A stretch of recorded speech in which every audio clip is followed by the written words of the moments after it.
Moniko. A vy páni muzikanti, přišla jsem vám jedovat. Zahrajte něco píseň, kterou vám budu zpívat. Števujte si muziku podle mého jazyku. Vy jste všetci gromiáni, já vám jinak neřeknu. Najprv budu jedovat tomu s týma huslama. Ten by byl dobře udělal, kdyby byl zostal doma. S huslama se pochlubил, za peněz naludil. Ten by byl dobře udělal, kdyby byl sem nechodil. A ten čel má stupičelku, ten za enem usmívá.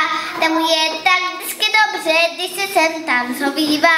On by šel rád do nebe, ale on tam nebude, protože tam s bičelkama nepoušťají do nebe.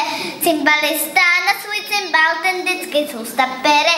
Když mu chlapci dobře platí, on za enem usměje. Praví svým kamarádům, dávám vám takovou radu. Když vám chlapci dobře platí, hrajte jen bez ohledu. Muzikanti, to jsou chlapci, dostanou se do nebe. Mezi samé chocholaté, co dělají. Nejprv půjde huslista a za ním cymbalista. Nejposledy na půl kozy ponese se basista.